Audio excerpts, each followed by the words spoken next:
Wicked, wicked, wicked, wicked. Wicked tones, you know.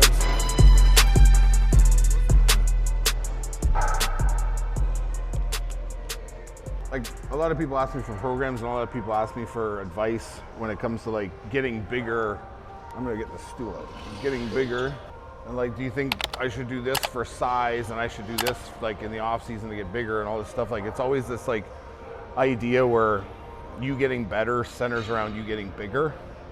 Not for obviously, even for girls, like girls have to like put on size or put on this and that. It's like, I think it's the wrong way to go about improving. So like a lot of the guys in this gym, a lot of the guys that I train and a lot of higher level bodybuilders or people that have been at it for a while, it's like the goal isn't to necessarily, your goal shouldn't necessarily be to get bigger. To just say I'm getting bigger is the same dumbed down approach to you saying push and pull days.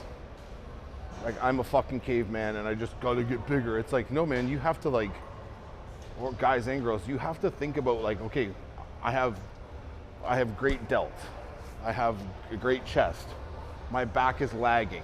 My lat development is shit. Like, I need better triceps, like whatever it might be. Because odds are if you have a shit back, you probably have great biceps. Because you do every pull with your bicep and everything's locked on your arms and you know what I mean? So it's like, you might have great biceps and shitty triceps just because you're overworking the bicep on every pull day and everything you do bicep wise. So it's important to take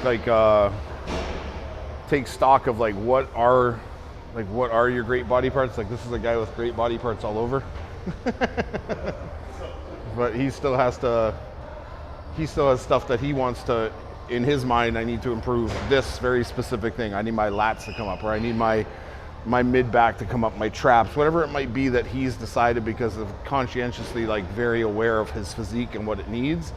So if you go up to Robin or guys like him and you tell them, what do you need to do this off season? They're not gonna look at you and go, I gotta get bigger, man. It's like I gotta get bigger traps, I gotta get bigger biceps, I gotta get bigger whatever. It's like specific things that they're targeting to like really bring up, right? So like, if people start taking that approach because you're a bodybuilder and like really focusing on the aspects of your physique that you need to bring up, as opposed to just getting bigger and still looking the fucking same, still having the weaknesses, still having the issues of development, but you're just now a bigger version of that. That doesn't make you better at all. If anything, it just makes you a bigger mess. So it's like, you need to take inventory of that, because odds are, guys, when it comes down to it, you're big enough. Most guys, unless you're like at a novice amateur level where you're just starting out and like you need to develop all over. And yes, you probably do need to get bigger in a lot of places. But let's focus on a few to start off with, as opposed to just this overall macro view of like, I need to get bigger. Like, focus on the micro. Like, what do I need to get bigger to make my physique look crazier or to look more complete, right? Like, do I need to really work on my shoulders, get my delts to cap? Do I need to work on medial head of delt? Do I need to get my lats to blow out so I visually look wider when I stand or when I pose, right? So these are the things that you need to take like an inventory of what like you need to do, and you need to understand that you can attack everything over the course of an off season or trying to get better, but it's probably best that you really put your focus and hone in on like one or two things and still continue to work hard over all the other body parts. Obviously, you don't like not slacking on things, but if like lats are a problem, let's really work on lat stuff.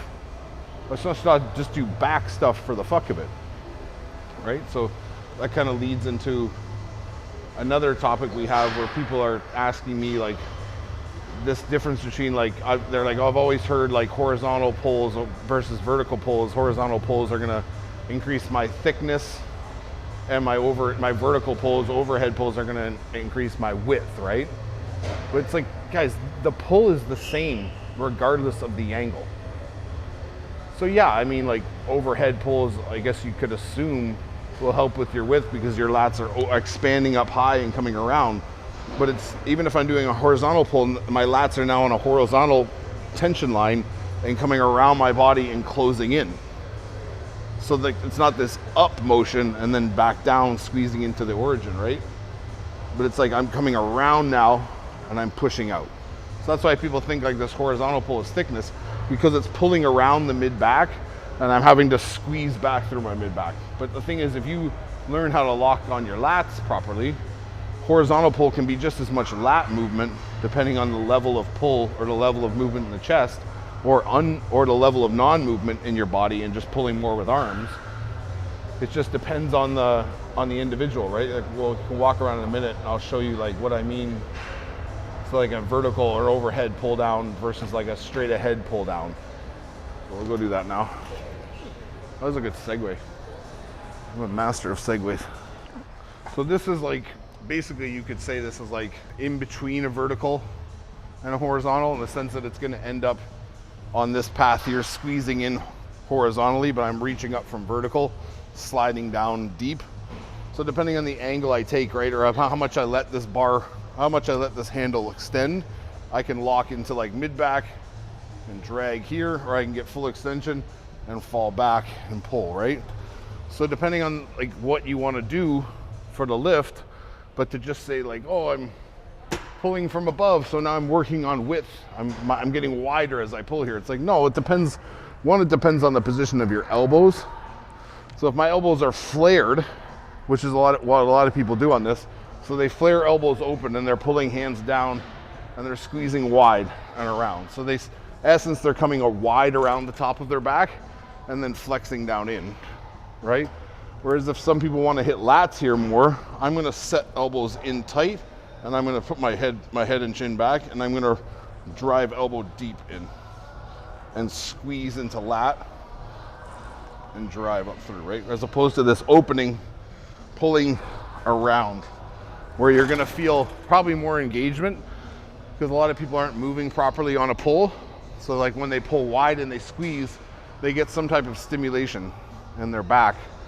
I don't think they're sure where, but usually it's upper and mid, and it's across like the upper back. So like everyone who does this can feel their back squeezing, right? But you're literally squeezing a quarter of your back. There's like another fucking portion underneath that upper back that's like about this big. You flexing up here. You're not getting into here. Whereas if we keep elbows turned in and I lock shoulders down and I'm set up through and I'm digging into my feet, so I'm still. I'm not wavering at all, right? So I can lock on lat.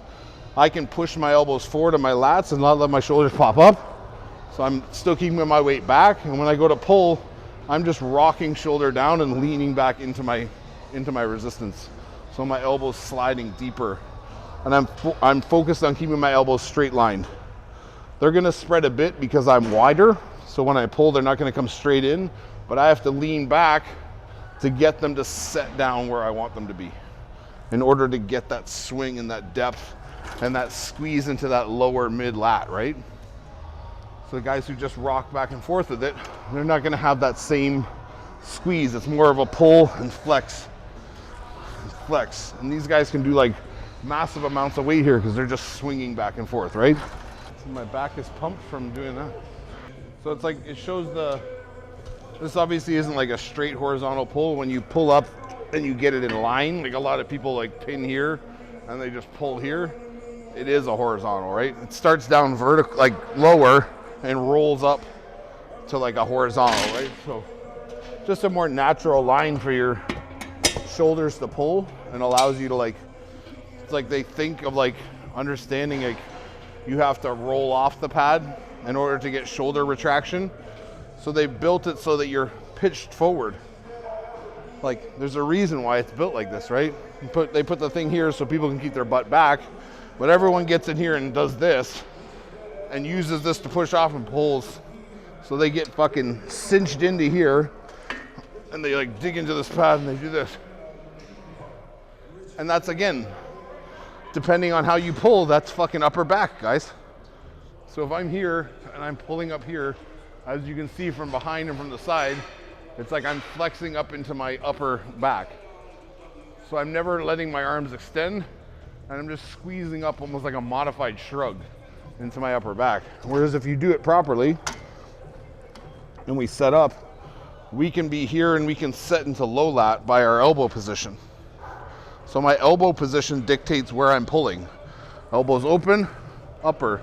Elbows a little tucked in, more mid. Elbows really forced in and down, I'm driving up through lats. His lats are going out and grabbing, right? So my elbow's down, open, open. Whatever elbow position you decide, you can pretty much hit any area of your back on any machine, with the exception of like maybe an overhead cable pull down. But even that, if you find the right angle, you can hit all areas of your back, right? So there's obviously other machines which are like low rows.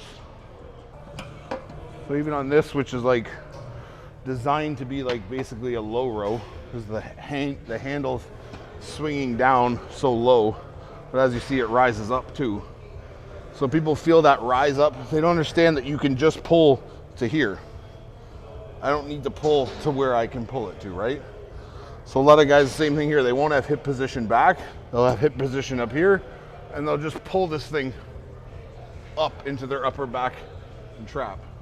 And they'll get a little lat in there because the hand's so low, they can't not get lat, right? So I can hit upper back here. I can put my waist here. I can sit up tall. I can squeeze low lat and swing lats and just rock up through. My lat goes out. So my lat here, I pin here, my lat tucks in, I'm upper back. So it just depends where your hip position is and where your elbow position is, not necessarily like the level that you're pulling from. So the moral of the story is vertical or horizontal doesn't correlate to No. width. I mean, I don't think it does, because I've used both for feeling the same type of contraction. To be honest, I feel vertical, more of these vertical pulls like these panadas or like some of these hammer strengths are creating like a smoother line than a true vertical pull down, like a cable, right? But it's like, those are like kind of in between in this like gray area of horizontal and vertical, right? It's kind of that like 45, 30 degree angle. So, I mean, it just depends on the person, right? And like you said, you can manipulate anything to be a low lat pull, to be an upper back pull, more meat of the back, like mid trap. It just depends on how you position yourself and how you start the pull and where your elbow angle is. Because that has nothing to do with your hand. Your pulls on back have little to do with your hand. Hand is an anchor, and hand is like a first mover on a lot of back movements. Like if I'm really low, I'm gonna snap hand out of the hole. I'm not just gonna swing my whole arm up like it's attached at one, which a lot of people do. If I'm out here lengthened, I'm snapping. So if I'm on this prime, like I've shown before, it's like if I'm maximally stretched and I'm leaning forward here and my chest is up, I'm not gonna pull with my arms and go, because I don't get any, I'm arching and I'm squeezing and I'm getting very little range. Whereas if I'm here and I pull hand first, so the first thing I'm gonna do if I don't move my body, and all I do with the movement is this, it's here. But I happen to move when I do that. So I feel that tension on my hands and I snap it back and drive up through. It's gonna be more pronounced when it's a lighter weight. So you have to understand your tempo. But when there's 3-4 plates on there, like some guys are on, that quick abrupt snap is literally gonna look this fast. Because they're driving chest and pulling hand and getting that shoulder back. So we're trying to move up that way and squeeze shoulders behind us, right? So again, it comes down to elbow position and it comes down to shoulder dexterity. So if I can be here holding this weight and rocking here and I can throw my shoulder back, I'm not even pulling. And that's a plate, that's what I was doing with two hands. I'm locked on here, low elbow, and I'm just tucking shoulder back, pulling chest. That's all I'm doing. There's tension in my hand, but my body's rocking that. So if I do one arm and I reach out here, I'm up, up. So I'm using that shoulder throw behind my ear to drive up through. And that's on any row of one arm, right? And any two-hand row too. So just don't get too, this whole idea of like this machine is for this machine is for that. It's like people talking about decline pressing. Decline presses are the stupidest movement ever created for pressing. Like other than the hammer right there and a few other ones where I can really lock my elbows in and squeeze into the mid portion, low portion of my pec. these like laying benches that are a 45-degree or 20-degree angle down, and I'm falling back here. And then people saying that that's creating a better angle because of the thickness of the body. Nonsense. Absolute nonsense. Unless you're fucking the size of Brian Shaw with that, like probably a 60-something inch chest, it's really not going to make a difference, right? And even still, like no matter what thickness you are, your shoulders will move to the depth that they're naturally going to go based off your thickness. I don't want my shoulder to get there. I don't want to get depth down here. I'm going to where my body can, my back can lock down and support the weight. It's not about how deep my hands get. It's about how much I can lock down on my back and retract my shoulders. This is where I want to be. I don't want to be on something that makes me go like that. Do you know what I mean? And half the guys on decline presses are just laying there and going, they're not even rocking and falling back. If you fell back more and extended more, yeah, we could get more pec, right? But a lot of people think just laying on the decline bench is going to elicit a lower chest because my body's leaning back and I'm pressing out, and it's like I'm underneath the weight. You can get underneath the weight on a knee press. You can create any press to be a low pec press. I think of something in here. We'll ramble a little longer. So this straight press here is technically supposed to be a straight press. If someone saw it, they're like, oh, that's a bench press, flat press on the bench. But the thing is, if I position myself properly and my elbow position is down and in here, not here, like this shit. So, oh, that's too low. I'm not that tall.